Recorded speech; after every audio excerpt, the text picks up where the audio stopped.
Je vais vous évoquer une chanson à travers ces quelques vers qui sont si beaux et qui sont indémodables, qui sont de la vraie poésie. Vous allez reconnaître cette chanson. Et cette chanson parle de cet univers que je vous présente, de ce qui fut l'atelier multimédium SFB Paris 14 de l'été 2009 à l'été 2012. Quant au hasard des jours, je m'en vais faire un tour à mon ancienne adresse. Je ne reconnais plus ni les murs, ni les rues qui ont vu ma jeunesse. En haut d'un escalier, je cherche l'atelier dont plus rien ne subsiste. Dans son nouveau décor, Montmartre semble triste et les lilas sont morts. On a dit beaucoup de choses sur cet atelier de Paris 14 qui s'est tenu de 2009 à 2012. Et d'ailleurs, je remarque que ceux qui en ont le plus parlé n'y sont jamais venus. S'il ne fallait mettre qu'une chanson sur le tourne-disque des souvenirs, ce serait La Bohème du grand Charles Aznavour. Loin de tous les clichés sur les artistes maudits, cette chanson raconte au contraire la réalité de tous ces créateurs vivant pour la création, pour l'art, ce qui est complètement anachronique en l'an 2000, en l'an 2010, dans cette quête sans fin du profit, de la cupidité, de l'argent. Cette frange, cette population qui vit pour l'art et qui accepte pour ce faire d'endurer une vie que l'on pourrait qualifier, sans exagérer, de bagnard social, dans des conditions d'existence misérables que bien peu imaginent et qui pourtant méritent le respect. Pas le jugement, ni positif ni négatif, mais juste le respect. Cette bohème, ce fut pour le meilleur et pour le pire, l'atmosphère de cet atelier 2009-2012. Dans un 14e arrondissement de Paris, bien loin des lumières de Montparnasse, bien loin des mondanités et de la closerie des Lilas. Quand je suis revenu en 2009, dans mon 14e natal et fétiche, j'avais encore en mémoire les ateliers d'artistes peintres d'Alésia qui ont marqué ma jeunesse, fréquentés en 1989, 90, 91. Je salue et dédicace bien sûr cette évocation à l'atelier de l'impasse du Rouet de Madame Colette, là où j'ai tant appris, avant que je ne parte 18 ans voyager le monde. Je vous parle d'un temps que les moins de 20 ans ne peuvent pas connaître. Dans le vocabulaire pseudo-branché, on utilise le mot underground à tort et à travers. Les bobos le fétichisent et l'assaisonnent à toutes les sauces.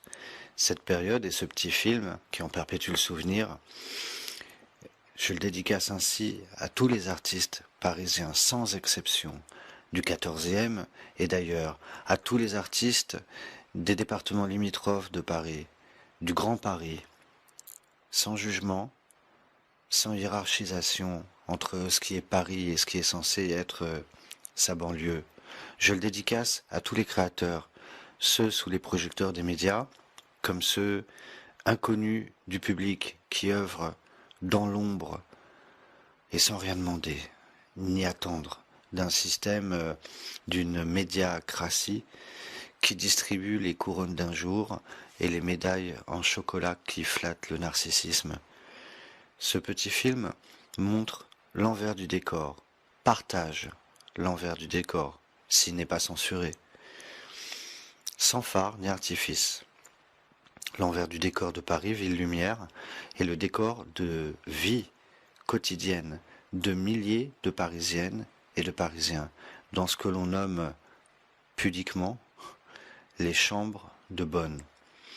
Une population qui ne vit pas, qui peut juste survivre dans des conditions sanitaires et sociales rappelant les mystères de Paris, d'Eugène Sue, sous le regard condescendant, si ce n'est méprisant, d'autres Parisiens qui ne savent pas ce que veut dire vivre dans 8, 9, 10 mètres carrés de ce qui est une cellule carcérale sociale, qui ne savent pas ce que veut dire ne pas pouvoir se laver autrement qu'avec un mince filet d'eau, toujours froid l'été, et glacial à en brûler la peau l'hiver.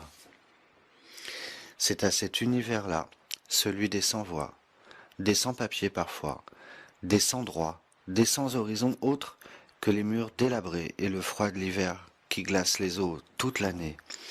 C'est à ce Paris-là que je dédicace toutes les œuvres qui sont sorties de ces 3 ans d'existence, de l'été 2009 à l'été 2012, dans la misère et la bohème.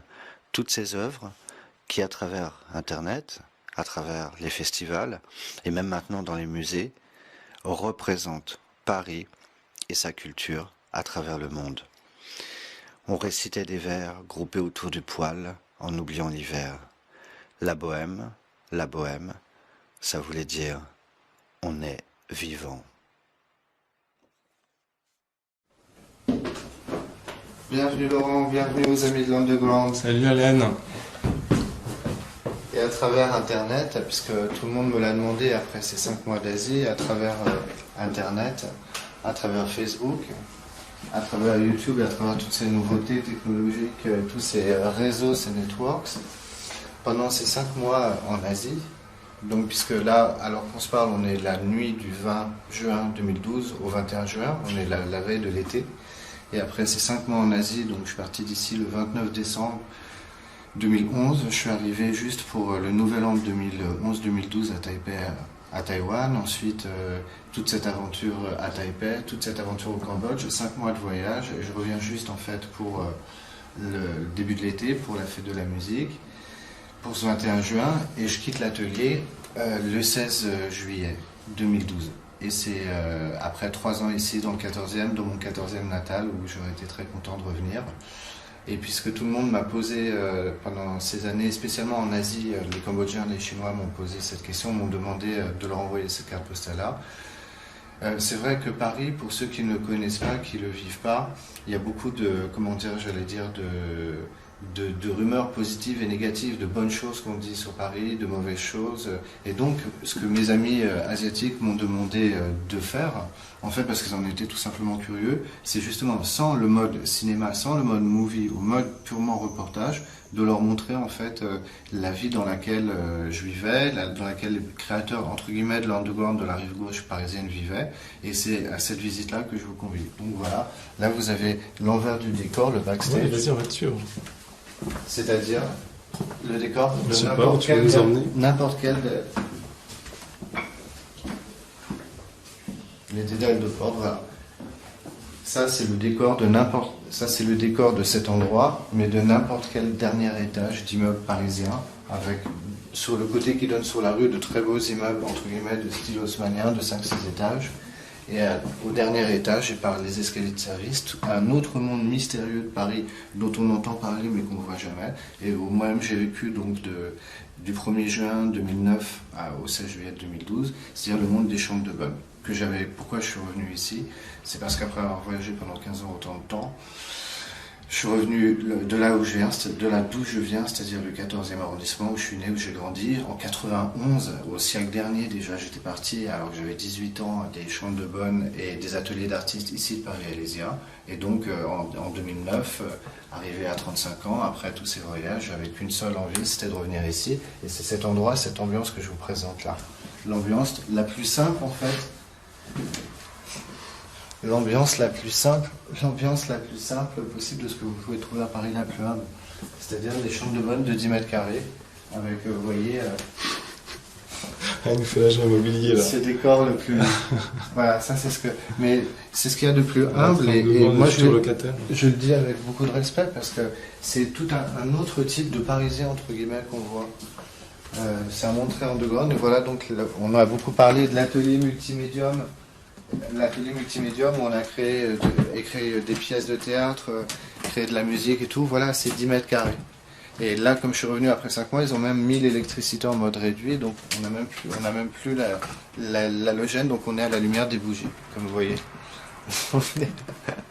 C'est enfin. Merci EDF de nous avoir au moins laissé une petite consommation pour avoir une lampe. Et on va pas pouvoir continuer plus longtemps parce que... Et donc voilà, et donc message à Taipei, message au monde, comment dire, message à Taipei et au monde chinois de 2012 à la Tour Eiffel. Je te laisse leur montrer. à la Tour Eiffel. Et voilà ce que le monde entier nous envie pour l'architecture de la Tour Eiffel, mais aussi pour son symbole. Et voilà, et là je vous présente les toits de Paris.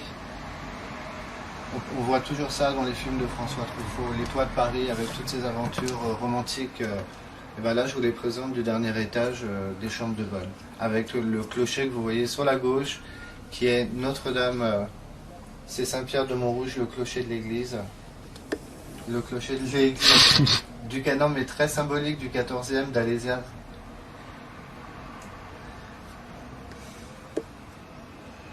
Saint-Pierre de Montrouge, la Tour Eiffel et la Tour Montparnasse. Voilà, vue des toits et des quartiers de Paris.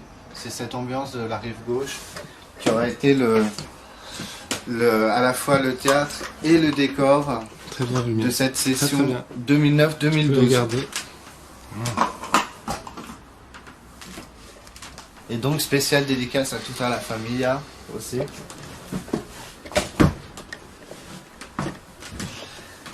Et sur ce, comme vous voyez, j'ai pas encore ouvert mes valises. Comme vous voyez, j'ai pas encore ouvert mes valises.